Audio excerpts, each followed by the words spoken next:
Next piece is called Starship.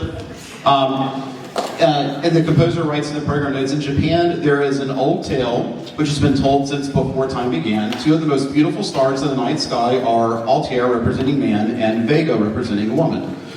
These two can meet each other only one time of the year, on the night of July 7th. Living on opposite sides of the Milky Way, they have to ride a ship to meet each other on that night. If it rains, they cannot see each other because the river of light in the sky is swollen. The name of the starship that Altair and Vega ride is called Hoshi non Fu, right? This music expresses the pain of these separated lovers not being able to meet for that one night of the year.